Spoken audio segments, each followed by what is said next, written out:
Welcome to today's Explainer. We're diving straight into what it actually takes to reach the absolute pinnacle of success. And we're not just looking at any sports figure today, we're exploring the raw, entirely unfiltered mindset of a kid from the mountains of Dagestan who literally predicted his own destiny.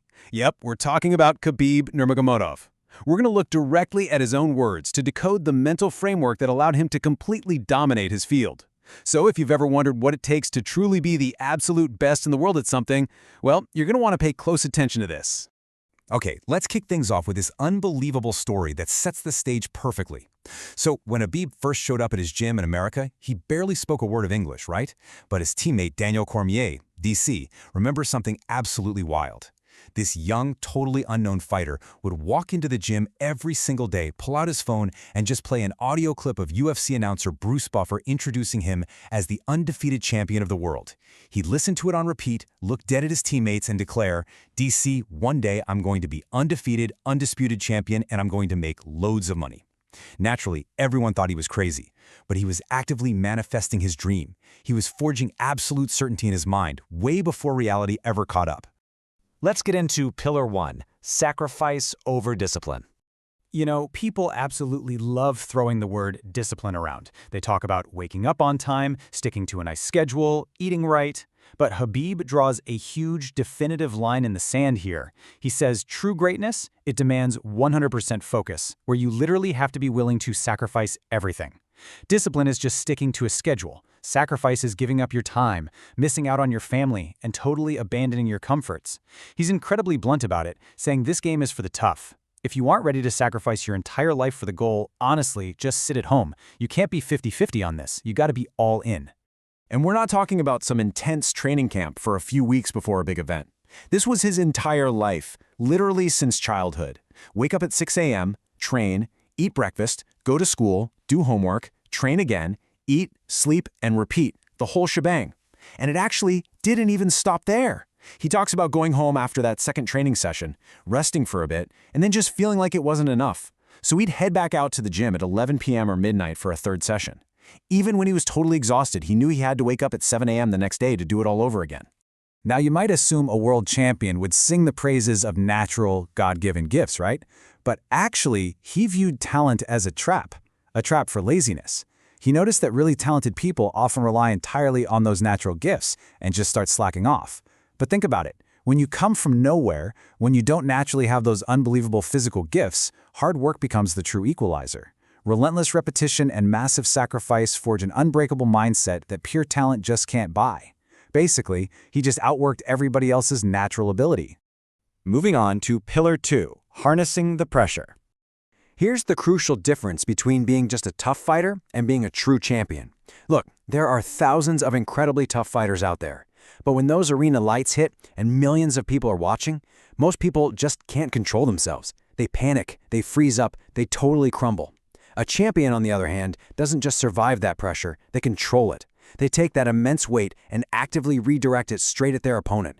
It's like they use the pressure of the moment as an actual offensive weapon to break the person standing across from them. He operated on a very raw, very simple truth. Tough times will either break you or make you strong. He firmly believed that growing up with a really hard life guarantees exactly one of two outcomes. Period. It's either going to break you or it's going to make you incredibly strong. There's no middle ground here, and he consciously, deliberately chose to let it forge his strength. He simply decided, no way, nobody is going to break my mind. All right, Pillar 3, faith and the ultimate test. Success is a test. And this is fascinating because he actively challenges this arrogant assumption that so many successful people seem to have, this idea that wealth only comes from having a smart business mind or just working harder than the next guy. He points out, quite rightly, that millions of people work incredibly hard all around the world and never get rich. So instead of seeing fame and money as a reward to inflate your ego, he frames it as a highly dangerous divine test from God. When you get rich, especially when you're young, the real test is how you handle it without totally losing your soul. So, to survive all the chaos of sudden wealth and global fame, he didn't turn to massive parties or endless distractions. Nope. He relied on his fundamental routines, washing his body, praying, maintaining his stability, and recovering between training sessions. He considers these practices his spiritual anchor. Think about it. When the whole world is screaming about how amazing you are, these simple, deeply grounding actions are the only things that keep you patient, relaxed, and bring that critical stability to your life. And this builds directly into his absolute secret weapon against his opponents. It's an Islamic concept called tawakkul. Essentially, it means having absolute trust in God's plan. Trust to the point where you completely relinquish any anxiety over the final outcome. He talks about looking at his opponents pacing around nervously the night before a huge competition, literally paralyzed by the fear of losing. But Habib, he was entirely at peace. Because this philosophy forces a deeply, deeply liberating realization: we do not control the result. Nobody does. His only job was to show up, train, and work hard. Whether he won or lost was already written long before he was even born. If he wins, he wins. If he loses, he loses. By completely letting go of the outcome, he essentially eliminated all the pressure, which allowed him to perform with this total, almost terrifying freedom. Next up, Pillar 4. Roots, respect, and legacy. He vehemently rejected the arrogance of youth. You know how it is? Teenagers hit 15 or 16, they start feeling a little bit of power, and suddenly they think they know absolutely everything, right? Totally disrespecting their parents? Well, he demands that we look backward and remember when we were completely helpless, 1.5-year-old toddlers. You have to recognize the lifelong support your parents gave you. Having absolute respect and closeness with your mother and father isn't just nice, it is the fundamental prerequisite for everything else.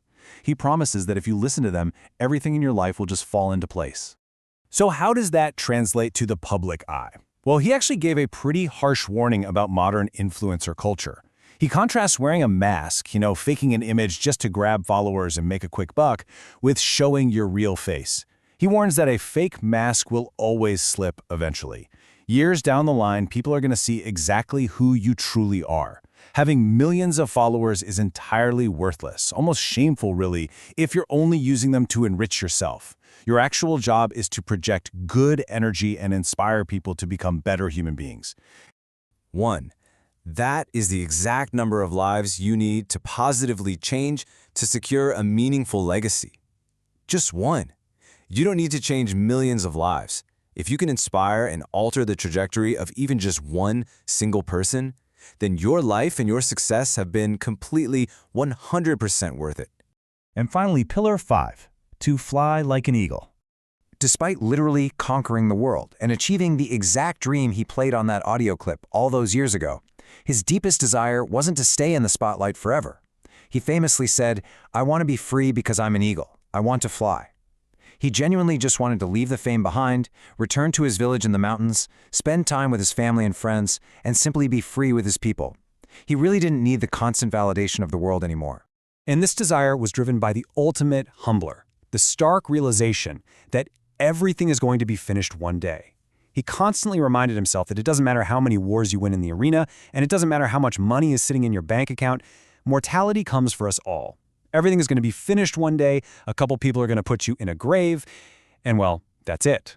It is an incredibly grounding thought, isn't it? It really forces you to step back and evaluate what you are actually striving for. As we wrap up this explainer, I want to leave you with a final thought. Let this challenge you to really examine the true purpose behind your own relentless grind. When your time comes, will you be remembered for your personal success or for the people you inspired? Take a page out of the Champion's Playbook today. Focus your mind and decide right now what kind of legacy you're going to leave behind. Thank you so much for joining me, and keep learning.